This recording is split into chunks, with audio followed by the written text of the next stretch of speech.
pendant que mon mari, officier dans l'armée de terre, était déployé en opération.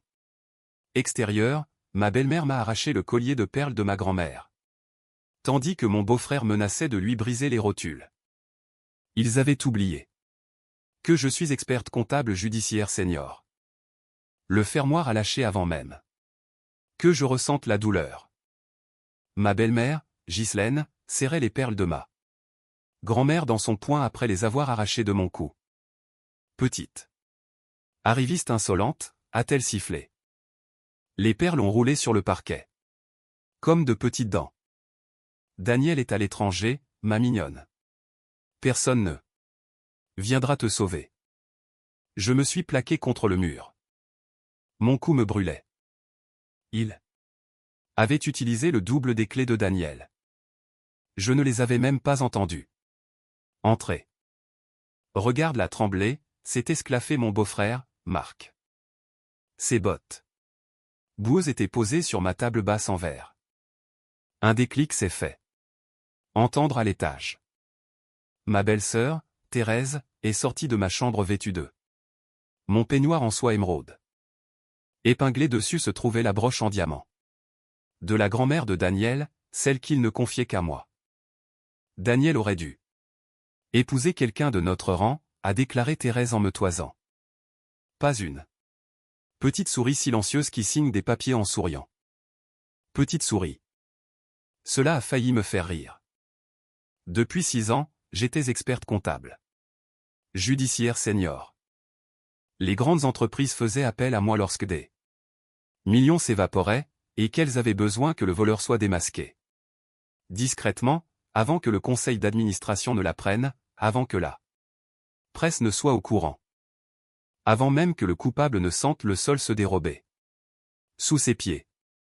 Je comprenais la fraude mieux que la plupart des gens ne connaissent leur propre reflet dans le miroir. Et depuis 3 mois, j'enquêtais sur ma propre belle famille. Demain, tu signes ça, a lancé Ghislaine en jetant un dossier sur ma console. La moitié de cette maison pour Marc, la moitié de nos économies pour Thérèse. Daniel ne le saura pas avant que l'encre ne soit sèche. Cette maison est à mon nom, ai-je dit calmement. Tu signeras quand même, a dit Marc, d'une voix soudain sombre, sinon Daniel ne perd pas seulement son argent, il perd ses rotules. Mon estomac s'est noué. Ce n'était plus de la cupidité. C'était de la panique. Que as-tu fait, Marc? Utiliser l'identité militaire de Daniel pour obtenir un prêt auprès d'hommes qui n'envoient pas de lettres polies? Il a dégluti difficilement. Il menace sa base, sa carrière, sa vie. Donne-nous la maison où c'est un homme mort. Ma main s'est glissée dans ma poche. Mon pouce a trouvé mon téléphone. Encore un peu de corde. Vous êtes fou, ai-je soufflé en faisant trembler ma voix. Marc a souri et a sorti son propre téléphone. Enregistre. Dis quelque chose de fou, Ava. Donne-moi la preuve que tu as enfin craqué. Tu veux un enregistrement? J'ai abandonné mon jeu de tremblante. Alors faisons en sorte que ça compte. Je l'ai regardé droit dans les yeux. 300 000 €. C'est ce que tu dois au réseau Vargas, Marc, après avoir falsifié la signature de Daniel et volé son matricule militaire. Son sourire s'est figé. Je me suis tourné vers Thérèse. 55 000 €. C'est ce que tu as détourné de la Fondation Arbor Grèce. L'argent était destiné aux prothèses de vétérans amputés. Tu as acheté des sacs à main à la place. La main de Thérèse s'est portée sur la broche.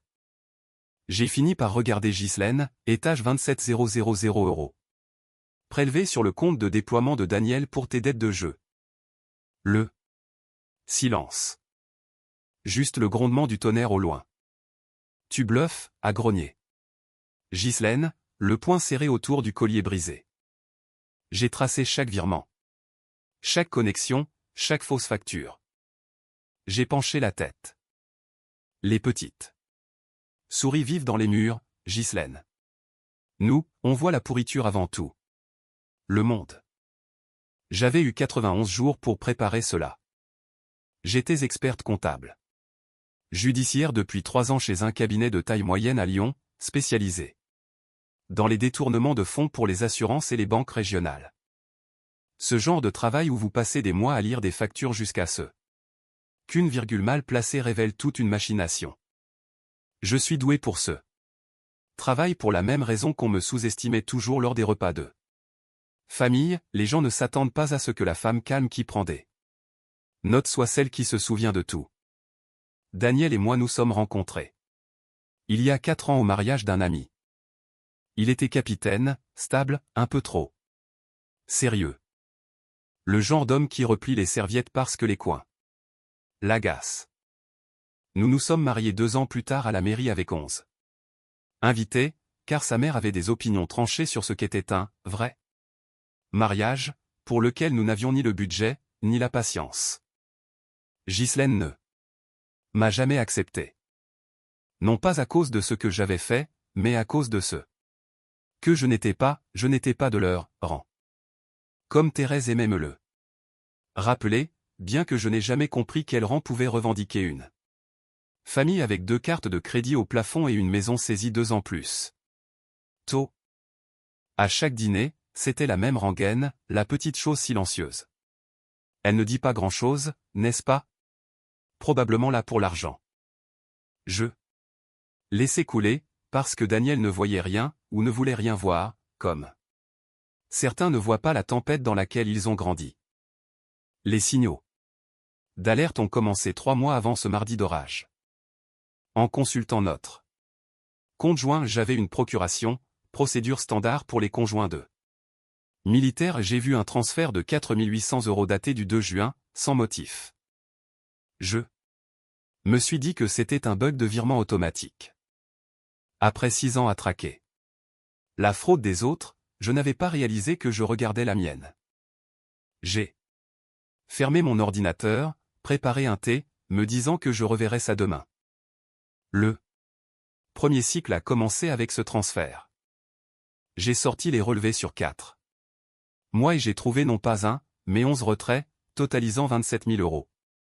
Acheminés via un processeur de paiement que je connaissais d'une affaire précédente, une façade pour des sites de paris sportifs en ligne. Le compte destinataire était enregistré au nom de Denis Lair Whitfield, pas une faute de frappe, un motif. Mes mains tremblaient sur le 3e relevé. J'ai abordé le sujet délicatement lors d'un déjeuner dominical.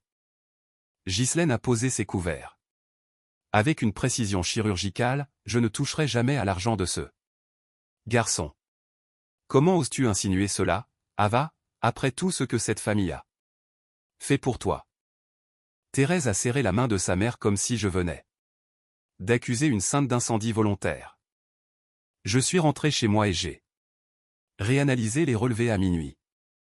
La 2e boucle est apparue 5 semaines plus tard, un document de prêt arrivé par erreur dans ma boîte mail.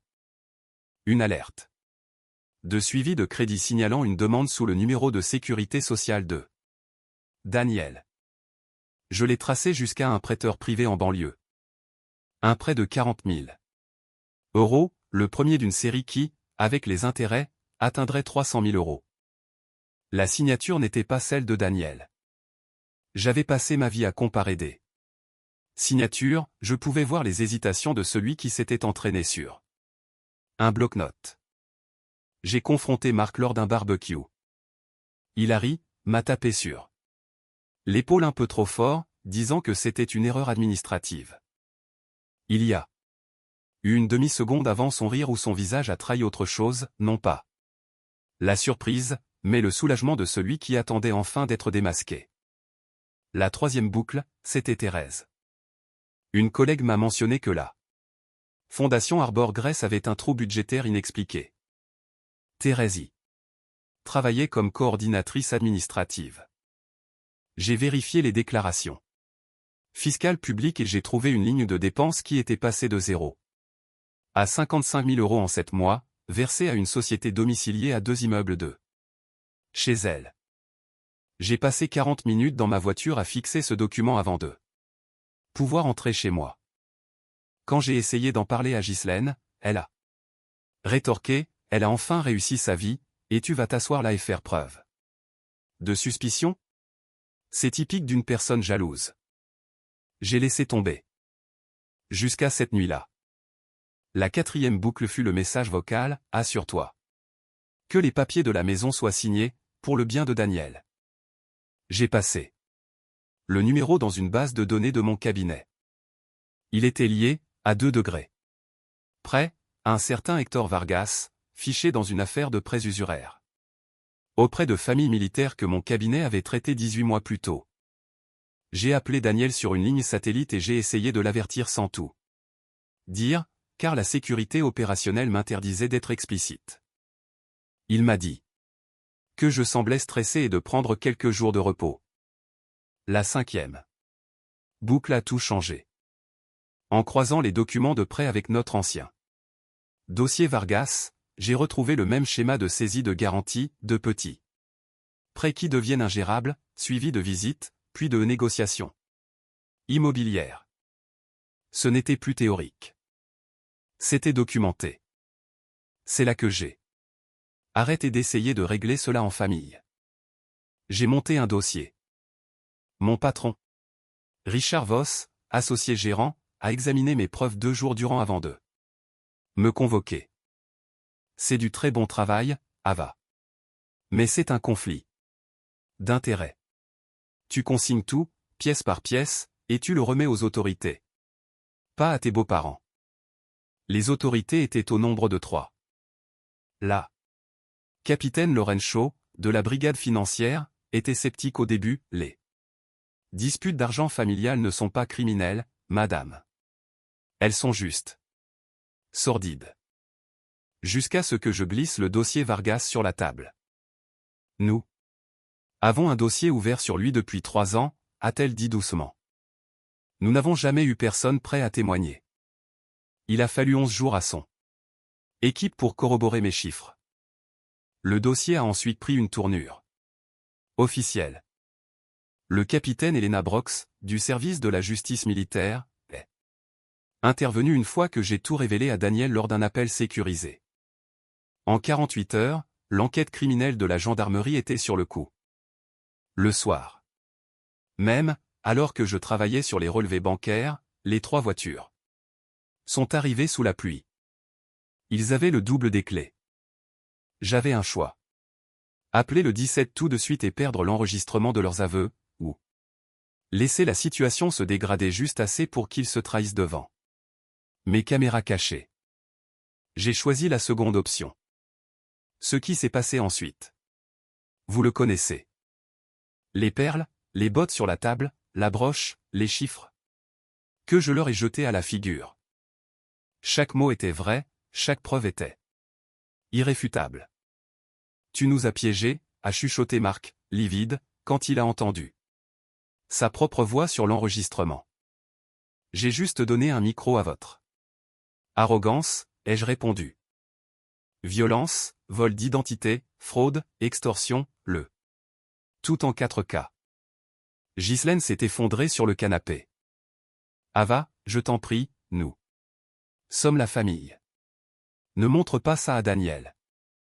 J'ai levé mon téléphone. C'était un appel en cours. Je ne suis pas la seule à avoir tout entendu, ai-je dit. Le verrou de la porte d'entrée a tourné. Daniel est entré, en uniforme, accompagné de 2 gendarmes et de la capitaine Shaw. Il a regardé sa mère, sa sœur, son frère. Puis ses yeux ont croisé les miens, la marque rouge sur ma clavicule, les perles éparpillées. J'ai tout entendu, a dit Daniel. La suite a été une cascade d'arrestations. Marc et Ghislaine ont été interpellés sur place. Thérèse a été poursuivie quelques semaines plus tard. Aujourd'hui, 8 mois plus tard, la justice a rendu ses verdicts. Ghislaine a écopé de 18 mois. Dont 12 avec sursis pour violence et vol, assorti d'un remboursement échelonné. Sur 10 ans.